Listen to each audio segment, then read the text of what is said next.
Hey, everybody, welcome to another edition of Live With It, where somebody on our team lives with a piece of technology and then tells the rest of us all about it.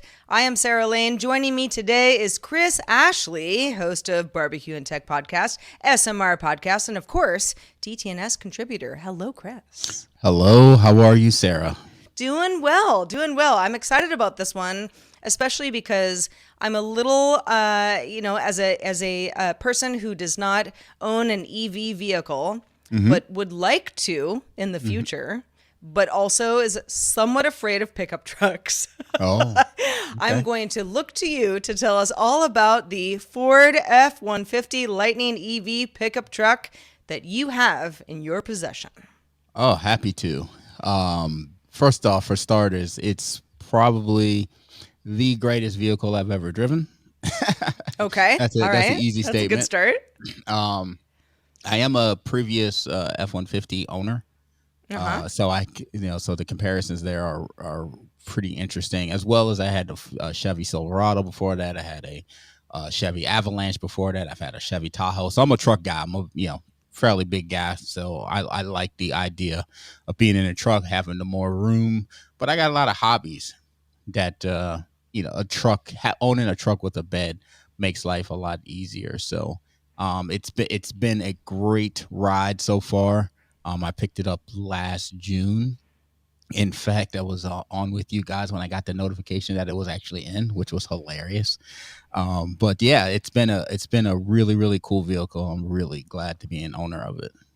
Now, I know that a lot of folks out there know that it has been somewhat difficult to procure. A lot of interest for the F-150 Lightning, and a lot of people on wait list. So, how, Chris, did you get yours so soon? It's funny because I went the route of, hey, there's a new iPhone releasing, or hey, there's a new Xbox releasing. I had on my computer screen the announcement from Ford. I was watching it as it was going on live on YouTube. And I just had a feeling that they were going to say, hey, orders are available. You can go ahead and put your deposit in now.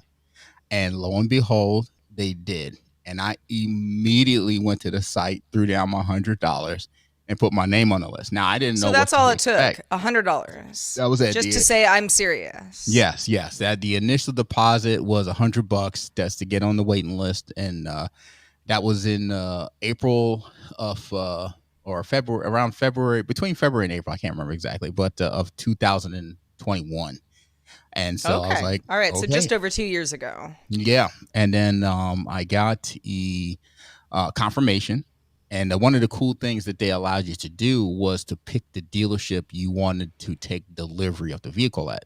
So I was very happy with the dealership that I bought my previous F-150 from. So I just picked those guys again and left it at that. And probably in June, I got a notification or an email from a sales rep saying, hey, I'm going to be your sales rep, and things are moving along. We'll keep in touch and blah blah blah blah. So I was like, okay, well, this is somewhat serious. And then you started hearing all the seeing all the news reports of the dealerships like jacking up the prices on people, and and all of that craziness. And so I definitely got a little concerned, but I had faith because, like I said, I really liked the dealership that I went to. And then in January of 22, I got my first notification saying, hey, your vehicle is about to go into production. So if you still on board, you got to add another deposit of $500. And I couldn't have paid that fast enough. And I was like, oh, this is getting real. And then April, they gave me a date that it was going to be produced. In May, it was going to be shipped, and I should have my vehicle around, I think they said June 17th originally. So I was like, wow, this really came through. And the funny thing is, because I had been looking at getting the Tesla Cybertruck, and that thing is still vaporware as far as I'm concerned. And the fact that they put this out and delivered it was a really, really inspirational thing to see, as far as if you're a EV fan. So before we get into the various models or makes uh, different options that you can get Hmm. on this particular vehicle, what did you want? You say you're a truck guy already. So Hmm. what was necessary for you before you even thought about the EV part of this? What, truck wise spoke to you? That's a great question because there are nuances that I felt like I wanted to recreate. So first off, I knew I needed a sizable bed. I do woodworking as a hobby, as one of my hobbies, and oftentimes I have to go get a full sheet of plywood, which is generally 4 feet by 8 feet. And while I don't need an 8 foot bed because they're a pain to park, but a 6 foot bed was good enough. But the width of the bed was important because you want to be able to slide that plywood in flat, and even if it hangs out the back of the bed, at least it's flat on the bed. And a lot of trucks had gone that route years ago. A lot of the full size trucks, and I was hoping that Ford kind of maintained that, uh, and they did. The other thing, as far as the inside of the truck, my daughter made it clear that she wanted her heated seats to remain in the back of the truck. My previous F-150 had the heated back rear seats, and she wanted that. So I was like, okay, I'll take care of you, baby girl, no problem. And that was, those two things were the main things I wanted to maintain, especially coming from an F-150 before that. Mm-hmm. And they were there and so much more, because having that nice size bed as well. I also like to tailgate, and so carrying a bunch of grills and food and coolers and plates and tables and all this stuff, it just makes it a lot easier. So they came through with the size of the bed, but then when you start looking at the frunk, the capabilities, that was awesome. But the other thing was, I have a friend, my good Frunk being friend. the front trunk. Front trunk, yeah. Uh-huh. And it's actually a real name, the frunk. uh, but my buddy, my best friend, my co-host, my homie, my brother Rod Simmons actually owns two Teslas, and he was like, my biggest regret on my first Tesla was not getting the extended battery. Make sure you get the extended battery, and I did. Mm. Because he's like, it's always better to have it and not need it than need it and not have it. And so Yeah. because of that, I did opt for the extended battery when I got the truck. So let's talk a little bit about the different options that you can get on this truck. We're starting at about $60,000, Yeah. right? That's kind of the base model, and it goes up from there. Yeah, so the lowest model, and that's even up from when I actually originally looked at the truck and got it. But yeah, those are usually like your fleet models. Because Ford pretty much followed their same standard of what they did. You have the base, then you have the XLT, and then you have the X, and then you have the Lariat, then you have the Platinum, and so on and so forth. And so when you're at the lower levels, you tend to the lowest level can't get the extended battery, Okay. from what I can tell. Then the next one, the XLT and the Lariat, can get the extended battery as an option. They have different rim looks and feel. They have different trim options, like the running boards that run along the side to help you get in the truck.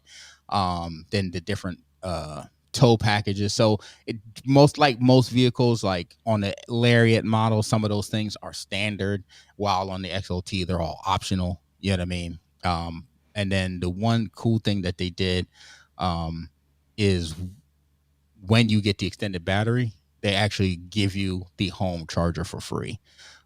Which is not free. I mean, honestly, you pay so much for the They extended throw it battery. in. Yeah. I was like, You would buy it you might as otherwise. well, right? But yeah, so package wise, it starts to get into moon roof. Like my moon roof is like a double size, so it's not just the sunroof at the top. It actually opens all the way past the back seat, so you have Mm-hmm. the entire top of the truck that you can see through, and then the back window in the truck can open, whereas on the lower models they can't open. There's no option to open them. And then the big thing is the what they call their power package, which is gave me outlets in the bed of the truck, and it gave me outlets in the front of the trunk and inside of the front, which actually come in super handy, having those. And then there's some tow capabilities that you get, where you get to like to assist with the camera and yeah, and and all of those things too, like cameras, lane changing, all of that stuff. Is what you tend to see between having the lower end and then get stepping up into the higher end. So, what model are you actually rocking right now? Because we're talking, there's a $40,000 difference between base model and the platinum. Yeah, so I definitely didn't go platinum, but I did not go base either. I actually went with the Lariat, with the extended battery. So it definitely was a pretty penny, to get, and definitely the most expensive vehicle I've ever purchased. Fortunately for me, I really took care of my previous truck. And here's a little tip for folks listening to this who may not know this little gem, but anytime you're about to sell or trade in a vehicle, find a local or really good detail shop. I ended up with about $9,000 offer more than I was expecting on that truck, and then on the last truck even more than that. So the trade in did help, but the yeah, I got the Lariat with the extended battery on mine. Let's talk about the truck as this is your daily vehicle. This is what Yep. you're using, day to day. Maybe you're not going on a road trip yet. We'll get to that in a minute. How is it in those regards? I think it makes it a much more practical choice, when you're charging at home and when you have a battery in your vehicle versus buying gas. It makes it a much easier pill to swallow as far as a daily driver. So I'm a guy that some weeks I got to take my daughter to school. Other weeks I'm picking her up from school. She has practice. She has games on the weekends. Me Yeah. traveling back So and you're in forth the for car. You're in work, the car work. a So lot. Yeah. I work from home, but I actually drive a lot. I actually put a lot of miles on for a person that works from home. But And not to get too into the weeds of how much, but what would you say you're doing on a weekly basis as far as mileage? oh, actually didn't look at the math, but it right now I'm rocking about just under 13,000 miles, and A I'd have week? no total. Oh, okay. So total. So I'm just trying to break it down a little bit. So I don't know. It could be anywhere between 400 to 500 miles a week, and that's just because I drive a lot. I like to drive. Sure, sure, sure, I go sure. to my Yeah. Starbucks a lot. Um, some weeks it's significantly less because I'm not doing anything, and some weeks it's just I'm driving here. My favorite wood workshop where you get my tools from. It's 2 cities away from me. So it's 45-minute drive just to get there. Yeah, yeah. I mean, as somebody who has a gas-powered SUV herself, I work from home. Yeah. When I fill up my gas tank, You it can take a while for me Yeah. to have to think about it again. But when I have to think about it, I have to think about it. It So, hurts. Yeah. so let's talk about charging. Yeah. You're charging at home, correct? Yeah. Yeah. I charge at home. It was that was a trial and tribulation in of itself. But I would say anybody that's looking at an EV, if you have the option to put a charger in your house, do it. It does make life a lot easier. Being able to just say, you know what, I'm going to charge tonight. I have somewhere to go in the morning. I'll plug it in, and when I wake up, it's ready to go. It definitely requires less thinking. I have most definitely run into people who don't have chargers at home in this area where I live.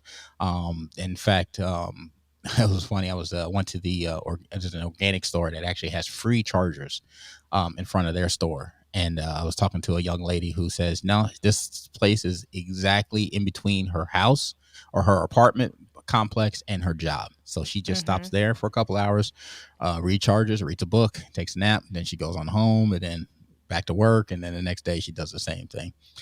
So yeah, charging at home is a big help. But if you can't do it, as part of your diligence when you're trying to decide to get an electric EV, see what's in the area. Walmart's have chargers now.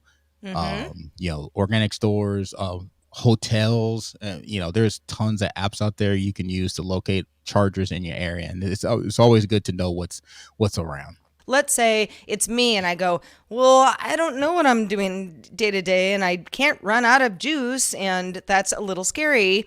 What are there certain apps or other resources that you would point people to help give them relief that they're actually going to be able to live with this great vehicle? Yeah, 100%. Every type of charger has a charge station has an app. Like ChargePoint is a big maker of apps, but they can also locate chargers, their chargers in a certain area. EV is another one. PlugShare is a really great app because not only do they look for charge stations in the area, but they also, if there's people that are offering their homes as places for people to charge, that they can show those as well as the infotainment system that comes with the vehicle, especially on my truck. It can locate chargers in the area as well. So yeah, locating a charger, never a problem because just so many ways to locate them. But having an idea of where they're already at, definitely something you should do. Well, given that I live in the woods and there is exactly one gas station that's within a 5 mile radius of me, everything else is a little bit farther. I don't really think that's that weird. Yeah. If I'm running low, I got to think about this. Right. But you do hear the complaint from people all the time saying, "Well, but I can't just get in, my EV and do something spontaneous because now I have to think about where I've got to charge that." Have you run into that yourself? Never. And in fact, I think it's a bit of an overblown worry. I think people are just still finding this so new, and I don't think any single dealer or manufacturer does a great job of removing charging anxiety or range anxiety. And they really should work on this because the reality is, people overthink these things.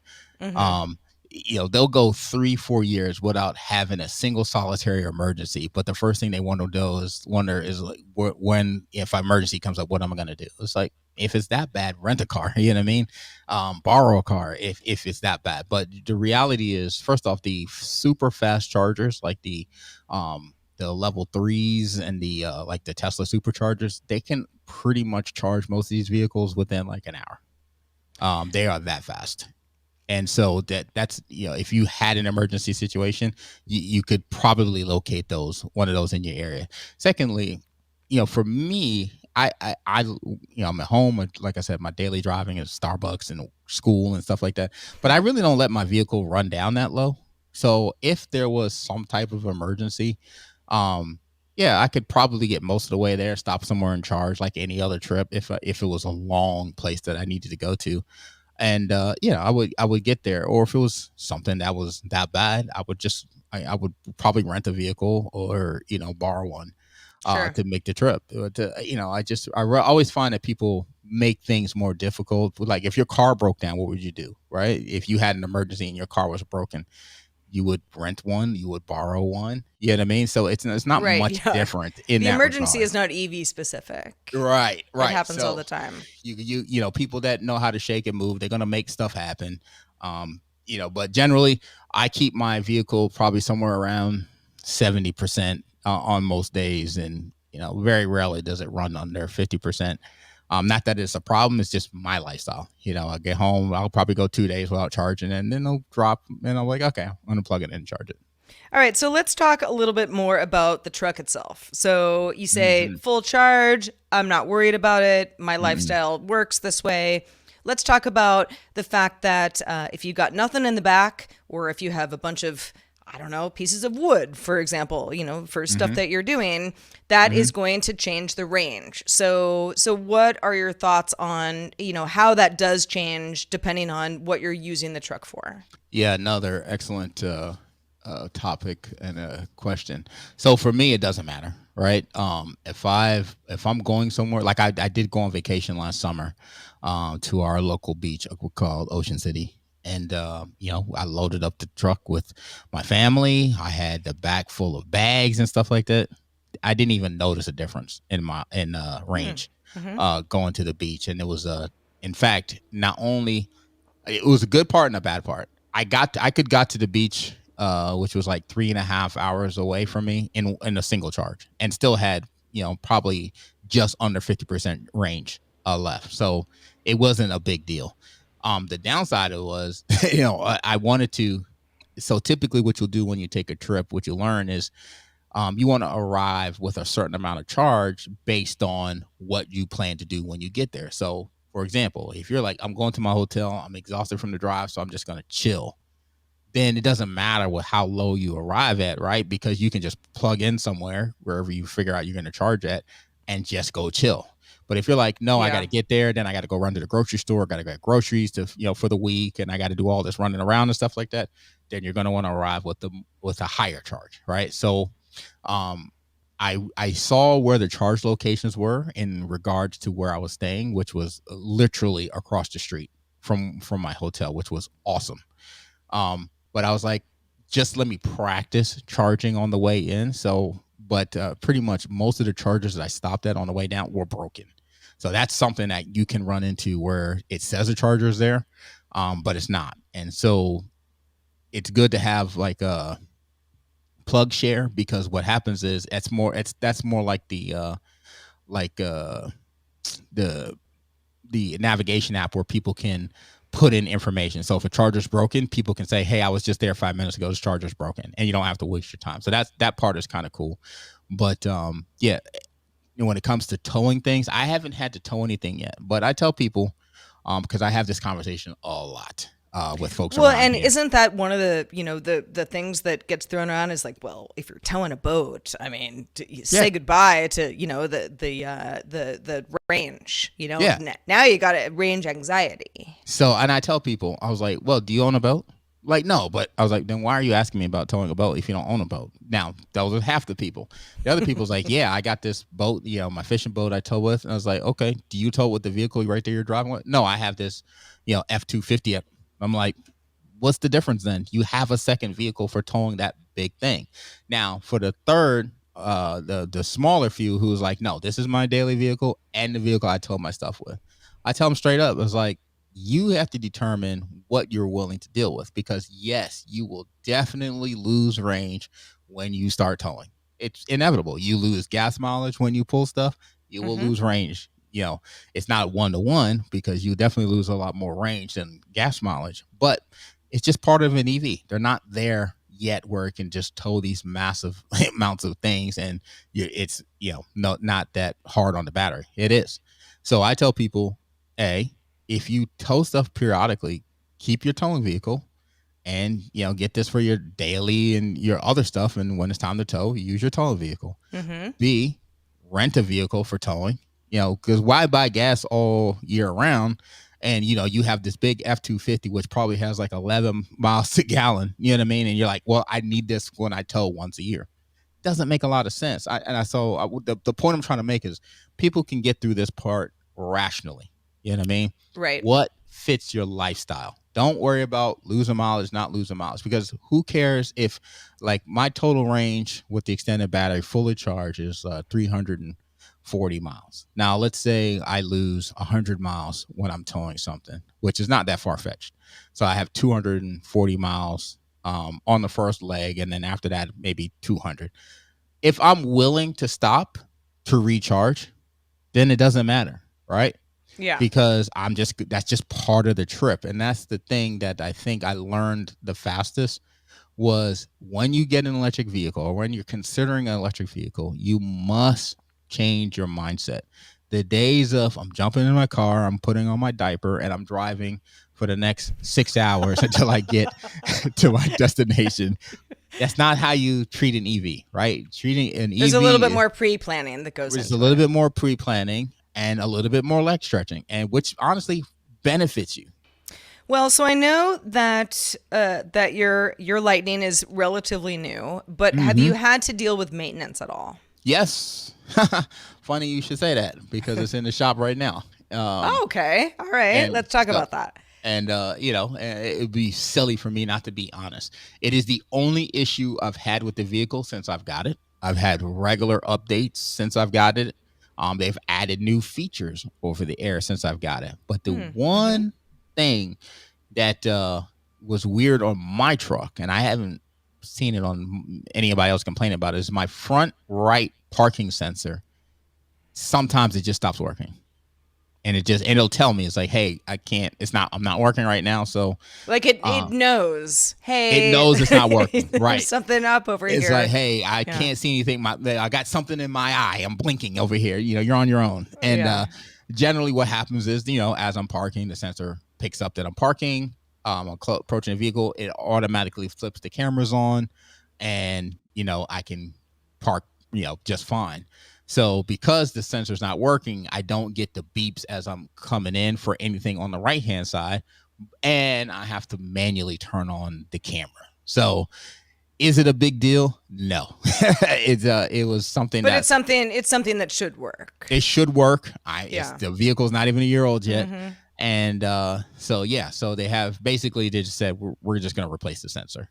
Now, that has proven to be slightly challenging because, as another little tip for folks, when you look at your vehicle and you have front parking sensors, when they are like mine, I have I think it's 5 or 6 of them embedded in the bumper in the front, and didn't take notice of it before, but they're actually the same color as the vehicle. Well, okay, cool. Except when they ship them, they may not be painted, right? So it's just something to think about. If you ever have to have a sensor like that replaced, is make sure A, they're either shipping them the same color as your vehicle, or B, the paint shop is prepared to paint them. So when they got them, they were like, oh, it's not painted.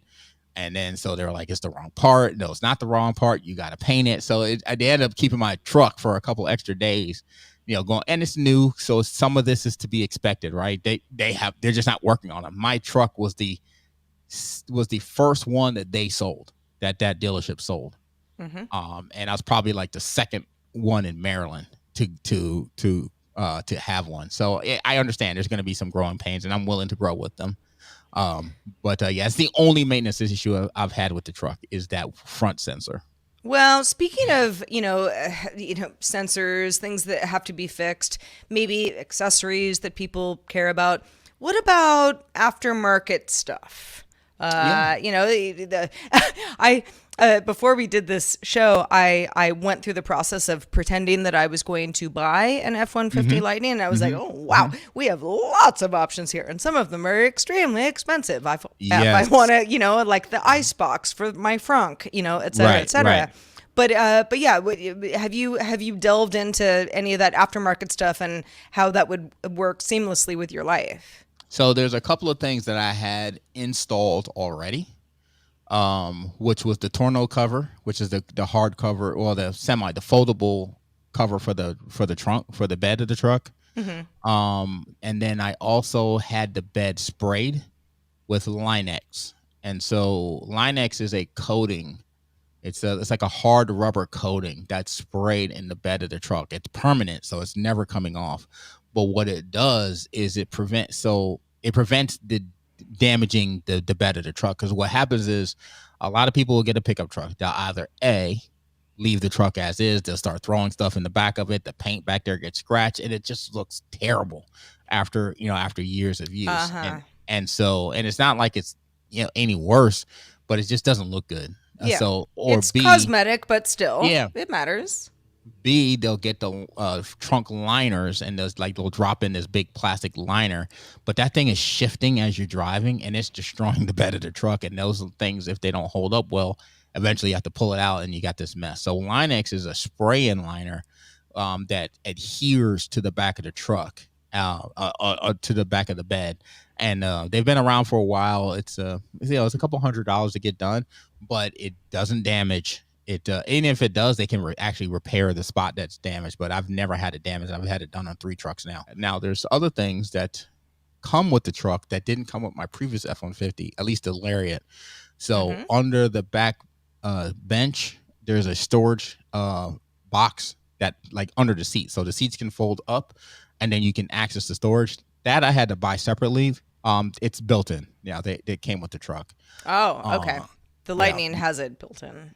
I will not blow up anyone's spot, but I told somebody who is very interested in this exact vehicle that you had. That like, I'm going to talk to Chris Ashley about it, and he said, ask him about putting ice in the frunk while tailgating. So I did not do that because yes, the frunk has a cooler in it that has a cover. When you get the truck, your charger is actually your travel charger, so your extra charger is actually in there along with some other accessories. So I didn't bother taking those out. For me, I probably wouldn't use it as a cooler, even though the capability is there. I just would rather have a cooler, and the frunk is big enough to put a cooler in it. A nice sizable cooler. It's like you also have the back to put the cooler in. Yeah. So it's not wouldn't be my particular use case, but it is there and it is cool to see no matter what. But I didn't use it as a cooler, and I did tailgate with the F-150 with my Lightning, and that was one of the coolest things I've done in life. Because typically when I'm doing barbecue and big pieces of meat like a brisket or right, yeah, I mean pork you're shoulder. the host of BBQ and Tech. That's right.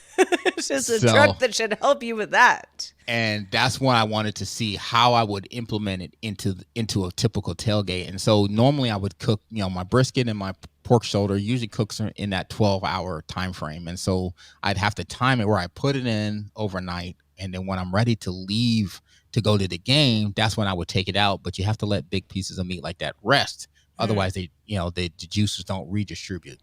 And so I would say, if I pull it now, by the time we get to the game, get in the parking lot, get set up, and then we're ready to eat, that'll be about the rough 2 hours that I'd like it to rest. So instead of doing both of those, I did the pulled pork early. I did it a day before, and then I vacuum sealed it and threw it in the refrigerator, because that's just one less thing. I pulled it, vacuum sealed it, put it in the refrigerator. One less thing to think about. So only thing I had to worry about was the brisket. I did ribs the day before. So on the way down, I actually plugged in my sous vide machine, dropped the vacuum sealed bags into the water, and literally was reheating the pulled pork on my way to the game. And it was steaming hot by the time we got there. And that was one of and because of the sensors and that the truck has, I even noticed that when I was checking on it that, hey, this thing's not drawing enough power. Sure enough, I forgot to turn the sous vide machine on. So I turned it on. I saw it drawing the power, and I was like, okay, now we're good to go. And it was steaming hot when I got there. And so also what I was able to do was using an induction plate as opposed to having to get another gas grill.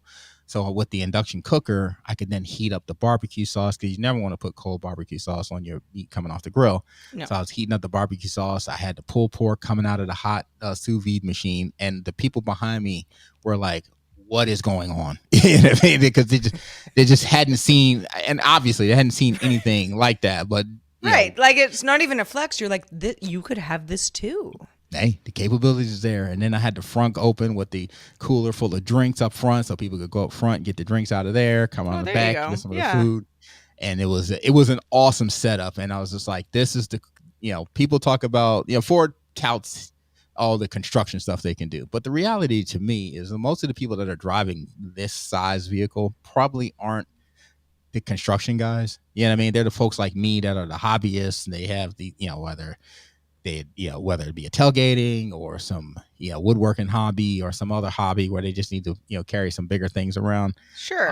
And so, I think they should focus on that stuff more, because it was really cool. So for anybody who says, well, I like trucks, but do I want this? Do I want the F-150 Lightning EV version of the truck? Why would you say yes?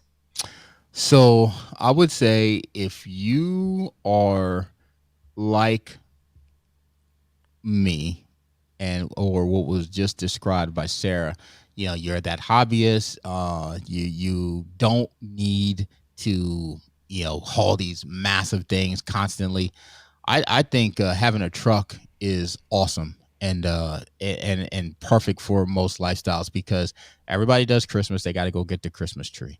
Everybody has somebody that Sure. needs some There's help always, moving stuff. well, I mean, I can't tell you how many times, I have to move every 2 or 3 years, and I'm like, who's got a truck? Yeah, yeah, and Because I don't, and comes in I've been handy. there. I've Yeah. I've had to go pick up my a new smoker or a new grill or something like that. And I even like when Rod got his new table saw, that thing is 400 pounds. Was able to throw that in the truck. And so I think people that have those hobbies that are already prone to driving a truck, yeah, it's definitely the way to go. I would think that other people that want an EV but aren't prone to driving a truck, there's definitely other vehicles you can get. Even from the Mach Sure. E. Yeah. I Yeah, mean, at one point it was like, it's Tesla. Now there are right. so many other So many. options. Somebody in my neighborhood has the Honda Ioniq. That thing looks awesome. I really like the way that looks. The it was a DoorDash next door, and she was driving the Ford Mustang Mach E. So we had to ended up talking, and she saw the Charger, and we were just going back and forth talking about because I'm like, you're actually the big brother, even though because you came first, even though my truck is bigger than your car. But that was fun. But there are so many other options. But if you're considering buying a truck anyway, definitely you got to look at getting a Lightning because I monitored my mileage and charging in back in over the summer last year from July 2nd to August 2nd, which was my billing period. And Mm-hmm. I drove about 1,200 miles and I spent $33 in charging. That's Wow. how little it cost me. And I tell you what did it for me, which I knew that we needed. My lifestyle required a truck. Was Mm-hmm. one day I had switched to the Traverse because I was like, just gonna get rid of a truck. I'll go to something smaller. My son was having his second kid, so I was like, okay, he's going to college and I want to be able to drive back and forth and haul people around. So I'll just get the Traverse. And that Christmas was time, or after Christmas, it was time to throw the tree away. And I had to stuff that tree inside of the Traverse. And then when I got to the dump site, pulled it out, and there was nothing but pine needles in the back, along the back seat that was folded down. I was like, this is it. Now we're done. I got rid of that thing in like 3 months. I was like, this is just doesn't fit my lifestyle. I'm always, hauling a tree, pulling some type of furniture or something. It's just my lifestyle. It makes things easy. Yeah, I mean, yes, I'm definitely in the camp of people saying, "But I don't haul things." But then you'd need to, Right. and It's there then when you need it. yeah, it's like I'm like, Chris, come help, or it might be my own truck. Right. So as we're wrapping this up, clearly you're very, very happy with the Lightning. Extremely You happy. love it. Is there anything as an early adopter that you would say, well, maybe they could improve on this, or I hope in the next several cycles of this vehicle, as more people are able to buy it, I'd like to see. Yeah, definitely. First off, it's a small pet peeve and a very minor thing, but the overlay that they use for the truck when I'm like reversing is terrible. It's like the worst Photoshop you've ever seen, and I don't know why it bugs me. I guess being a Are you product talking about the manager. camera? So when I put in when I turn on, hit in reverse, it Yeah, basically gives me an overview, like an over top kind of view of the truck. sure. Yeah. But it's not my actual truck. It's like a painted, or a picture of a truck Oh. that's moving. It's moving to denote where I am as far as the space. So Yeah, it's so not. you don't run into something. Yeah, but it's like a picture of the truck. It's not my actual truck. But then you can see like the square blocks where they're overlaying the truck on top of the image, and I just hate that they did that. I was like, man, come on, you could everything in this UI looks so good, and it's like you could make that look better. Like get rid of the black edges and just do the outline of the truck, or Sure. Yeah. use something else. So it's a small minor thing, but it to me it's such a detractor on the screen. The other thing that I really wish that they would do is in the UI. I cannot tell how fast the charger is hitting when I'm charging. So why is that important? Because if I go to a charge location and they're saying I'm getting 150 kilowatt hours, I want to know that I'm actually getting 150 kilowatt hours because I'm paying more for that, right? Right. Yeah. And so I want to be able to see that. Now it'll estimate how long till you reach a certain level, and then you can do the math to kind of figure out, yeah, I'm probably getting the right charge rate. But I don't want to do that. You know what I mean? I just want to look at the screen and say, yep, it says 150 kilowatt. I'm getting 150 kilowatt. Or like Teslas are notorious for this, where they have a charge station that is paired. So what happens is if you're there by yourself, you get the full charge. But if somebody parks right next to you, they're going to split your charge. So it's bad etiquette to if there's empty spaces to park next to somebody else, right? Wow.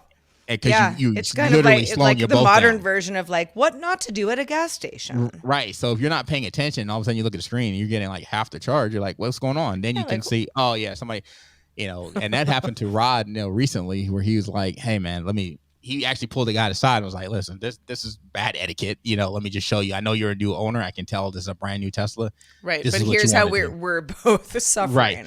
Right. You're dragging me down. I'm dragging you down when you could just literally cut your time almost in half if you just move over one. You know what I mean?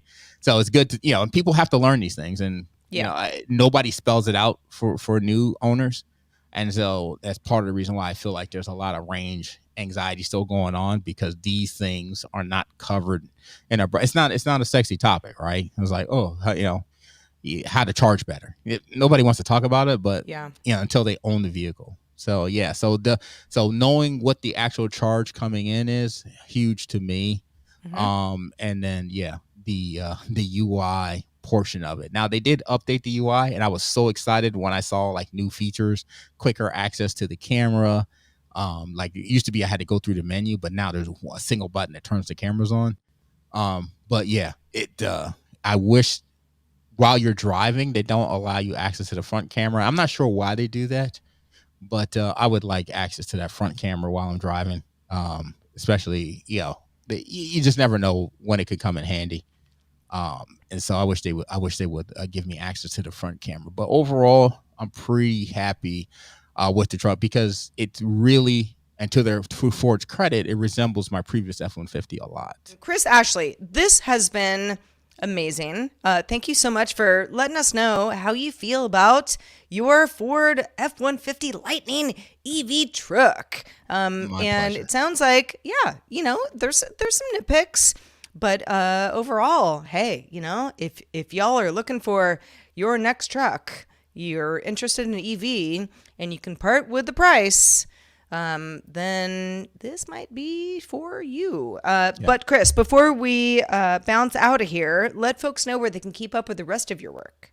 You can always catch me and the boys on SMR podcast, but and then check me out on BBQ and Tech. We do have some really fun conversations about doing barbecue and some technology around doing great barbecue. And our guest coming up this week is a foodie out of Texas who has been to some insane barbecue places out there. So we can't wait to put that one up so people can kind of hear some of the stories that she has to tell.